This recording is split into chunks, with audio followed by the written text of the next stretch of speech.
Tere, head inimesed! Täna on selline mootorrattasaade, et me võtame ette sellised kallima otsa ja hea otsa mootorrattakiivrid ja lõikame nad katki ja vaatame, mis nendel sees on. Ja selleks, et teada saada, mis neil sees on meil siin Kristo. Ja tegelikult meie asukoht ei ole ka väga salajane, sest me oleme praegu Bikeman'i poes, mis nüüd asub Streetmoto teisel korrusel, aga aadressi ma ei tea, see on Pärnu maantee 323. Hiiu pubi kõrval. Just. Ja siia saab igaüks tulla siis vaatama, millised need kiivrid reaalselt seest välja näevad ja kuulama seda tarka juttu kohe laivis, mida Kristo meile kohe rääkima hakkab. Aga räägime kõigepealt üldse Araist, et mis kiivritootja see selline on ja miks nad sellised kiivrid on? Arai on siis Jaapani kiivritootja ja siis ta on tänapäeval ikkagi üks vähestest firmadest, mis teeb veel käsitsi. Ehk siis peale Arai üldse tänapäeval tuleb käsitsi kiivreid, tuleb Shoeilt, Schubertilt ja siis on kallima otsa Bellid. Ülejäänud kiivrid on kõik masintoode. Mingi vormiga siis, jah? Mingi vormiga, jah. Ehk siis ma arvan, et seal tuleb minutis 20 kiivrit minutis kuskilt masinast, tavaliselt Hiinast või kuskilt sellisest ikkagi odavast. Vajutad printe teisest otsast tuleb? Jah, ja siis ainuke inimene, kes seal siis on see, kes pakib. Et see on kogu meeskond. Aga miks neid niimoodi hinnatakse? Kas see ongi sellepärast, et nad on käsitsi tehtud või nad on lihtsalt aja jooksul ennast kuidagi tõestanud? Sest ma mäletan, et kui ma pisike poiss olin, siis mul maal sõbral oli seina peal Arai plakat, kes oli kõva kardimees, et juba sellel ajal olid need tuntud. Seal ongi, Arai on ka alustas juba enda tootmist 37, et kui nüüd olid 50-ndatel esimesed vormeli võistlused olid, siis oligi ainult Arai ja AGV, mis seal võistlesid. Et eks muidugi enda hinna kujundab ka see käsitoodang, et ütleme, ühe niisuguse tavalise kiivri tootmiseks läheb täpselt 2 nädalat. Töötundides kuskil 50-60 töötundi. Et eks ta siis vahepeal värvitakse, siis kuivab, kuskil ahjus kuivab. Et sealt tuleb ka see hind. Aga materjalid iseenesest on ikkagi samad nagu tavalistel kiivritel. Et mingisugust klaaskiust või klaasplastist on see korpus tehtud ja siis see on pandud lihtsalt siis Põhimõtteliselt on samad, jah. Nüüd, kui me lähemegi korpuse juurde, siis Arail kiiver hakkabki siis sellest koorikust. Ehk siis Arai ise on tehtud nüüd alates 5 kihist, seal kallimatel kiivritel on siis 7 kihti, pluss värvikiht, pluss lakikiht. Et neid kihtidena ei arvestata. Tihti on see, et kui ostad niisugust, ma ei tea, 100 eurost kiivrit, räägitakse, et see on 3-kihiline, siis tegelikkuses see on nagu värvi ja lakikiht arvestatakse sisse. Et iseenesest sellel mingit kaitsekihti ei ole. Ehk siis see koorik, mis on klaaskiust, siis kui konkurentidel lihtsalt see klaaskiud liimitakse ümber selle vormi, siis Arai veel 2 kihti jahvatab ära, et siis see klaaskiud oleks igat moodi risti. Ehk siis tulemusel ongi siis hästi kõva koorik ja seda koorikut nüüd siis enam muud moodi lõhuta, kui tehakse sisse siis 4-6 auku ventilatsiooni jaoks. Ehk siis nagu sa näed, siis need ventilatsiooniaugud on siin ja siin. Põhiventilatsioon jookseb üldse hoopis visiiri seest ja väljaspool koorikut. Ehk siis see on näha, eks ju, siit kohast. Et see on just sellepärast nüüd, et see koorikut veel enam nagu nõrgemaks ei tee.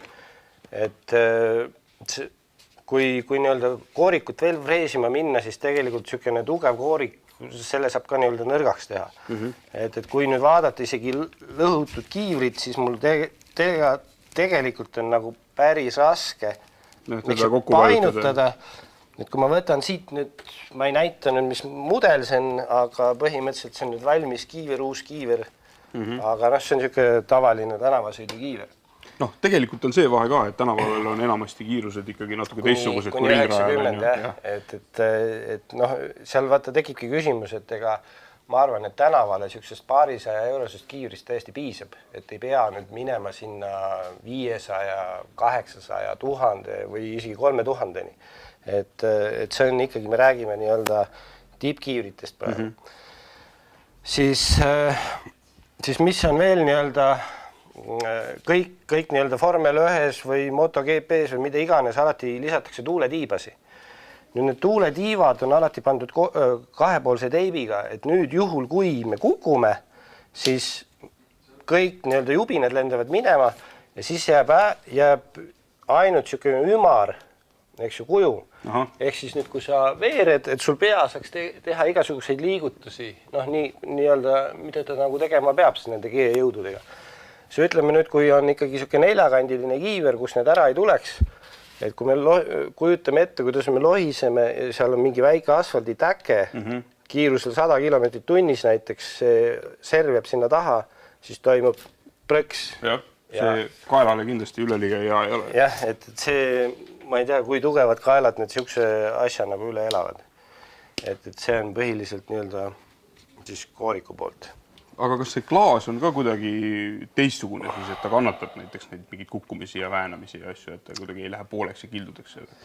Klaas on nüüd ka jah, et ta on ikkagi töödeldud. Tegelikult ütleme juba tänapäeval on niisugused juba 200-eurosed kiivriklaasid on tegelikult väga tugevad, et ta siis kellel mingi vana klaas on, ta võib proovida, kas ta push-noaga lööb sealt läbi, kas neil seda puruks annab nii-öelda väänata, et üldiselt alates 2007 vist peaks olema kõikidel tootjatel ikkagi klaas, mis on nii-öelda purunematu.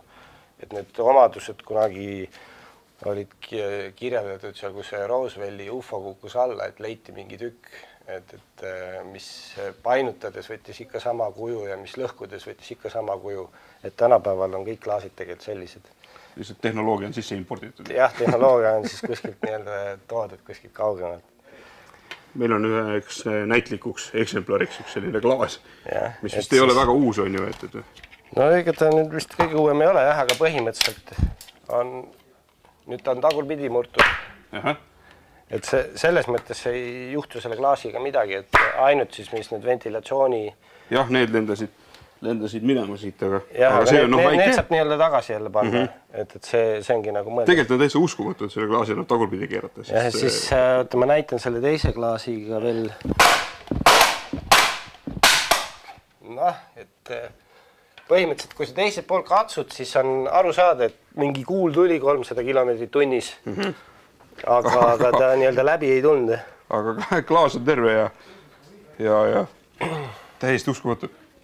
Jah, et tegelikult ütleme, et siukseid asju juhtub. Mul endale on suurel kiirusel üks kajakas lennanud otse nii-öelda nokk ees. Pauk käis, ma jäin igaks juhuks seisma, seepärast käed värises ja vaatasin, et mis nagu juhtus. Ja ma muidugi leidsin ainult nii-öelda linnu need jalad. Aga muu oli kõik õnneks, väike täkke oli klaasi peal. Kajakas sai pärast kodus riielda, et miks nokk katki oli? Jah. Et noh, nüüd põhiline ongi, mis nii-öelda nagu siis kiivrit eristub, on ütleme siis odavat ja kallist. On siis penoplast, mis nii-öelda sisse pannakse. Et tegelikult noh, nagu näha ka, siin on isegi on erinevad värvid. Ehk siis tegelikkuses saab aru nagu selle mulli suuruse järgi, mis penoplast siin sees on. Et nüüd see põhikoht näiteks, kõige kõvem koht peal, otsaesine, mis nagu kannatab lööki. See siis on nii-öelda hard, et kui sa katsud näpuga, siis siia sa nagu näpu sisse ei lükka. Siis siit nagu kõrgemal pluss kukal on juba niisugune meedium. Roosaga tähistatud. Ja siis kõige nii-öelda õrnem ehk siis ajud on super soft, et nüüd siia põhimõtteliselt sa saad täiesti sõrme sisse lükata. Elastne kohe. Et nüüd tegelikult ütleme nii, et ikkagi tavakiivrid, mis toodetakse, mis on siis nii-öelda masintoode. Sa saad ikkagi ainult selle hardiga, ehk siis sa saad siukse kõva sisu. Sinna pannakse neid igas švamme asju, et seda nagu pehmendada. Aga noh, ütleme, et see erilist nii-öelda efekti ei anna.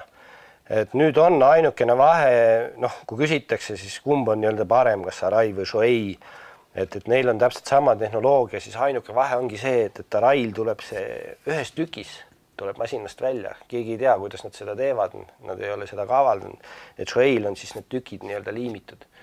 noh, et kas seal nüüd vahet on, eks ju, et 300-ga sõidad vastu seina, et on liimitud sisu või on ühes tükis, et noh, et iseenesest sellel nii-öelda ma arvan, nagu vahet ei ole, aga ma arvan, et ikkagi niisugune käsitsi tehtud kiivrid on tänapäeval kõik nii-öelda enam-vähem samad. Et noh, sealt see hind ka tuleb, et tegelikult alla niisugust kiivrit alla 500 või leia ka, kus on ikkagi niisugune sisu. Aga kui sa nüüd sellega reaalselt kuskil võistlusolukorras ikkagi ühe keha paned siis ja kiiver vastu maad käib, siis on ju enamasti vaja kiiver välja vahetada, sest järgmisele võistlusele vist ei lasta. No, tehniline kontroll seda nõuab jah, aga kuidas need kiivrid üldse saavad selle homologeeringu ja siis selle nii-öelda need tärnid on alati see, et kiiver on kuskil peal, siis on 12 punkti, kuhu siis lastakse 3 meetri kõrguselt niisugune metallist torn ja siis ta peab nii-öelda selle paugu nagu üle elama, ehk siis ta saab nii-öelda selle heakskiidu. Et see lastakse siia, noh nii-öelda igale poole. Aga tavaliselt on see, et alati kui on see test tehtud, siis järgmise koha jaoks võetakse uus kiiver. Ehk siis et seda nagu 12 laksu ei panda ühele kiivrile? Mitte 12 laksu ei panda ühele kiivrile, et tegelikult see normatiiv on tegelikult päris väike. Et Rai kunagi ise proovis, ta siis pani ühe tühja kooriku, pani nii-öelda, noh ei vahetanud ja ta elas kõik need nii-öelda üle. Ja noh, kõige lihtsam võimalus muidugi siis ikkagi kvaliteetset kiivrit ära tunda on siis seesama nii-öelda rihm, kuidas see lukustus on. Et üldiselt tehnilisest ei saa ka läbi mitte mingite kiirkinnitustega, et alati on see Topelt-T variant. Topelt-T, jah. Et see siis töötab nii, et laseme siit rihma läbi ja nüüd mida kõvemini me rebime, seda kõvemini ta ennast nii-öelda kinni tõmbab, eks. Et avamiseks siis ei olegi rohkem vaja, kui natuke loksutame ja ta on lahti. Aga teeme siis väikse kokkuvõtte ka, mis selle kallima otsa ja odavama otsa kiivri kõige suuremad vahed on? No põhivahe ikkagi ongi see, et nii-öelda siis Arai filosoofia ka, et nad teevad siis kõva kooriku ja pehme sisu. Et üldiselt on vastupidi, et tehakse kõva sisu, nii-öelda see hard ja siis pehme koorik. Ehk siis, noh, kui näiteks keegi üritab ise kiivrit teha, ta ei tee ju nii, et ta teeb puidust sisu ja välja paneb švammi. Et tihti tegelikult praegu nii on, et Arail on siis ikkagi see kõva koor ja siis on see pehme sisu, mis siis püüab lõpuks selle löögi kinni. Selge pilt. Ja ega siin muud ei olegi, kui selle infoga ära lõpetada ja kell huvi, käige vaadake ja tutvuge, sest pea on oluline asi ja seda on vaja ka siis, kui olete ikka vahepeal maha kukkunud. Aga senikaua nägemist ja vaatame, mis järgmine kord saab.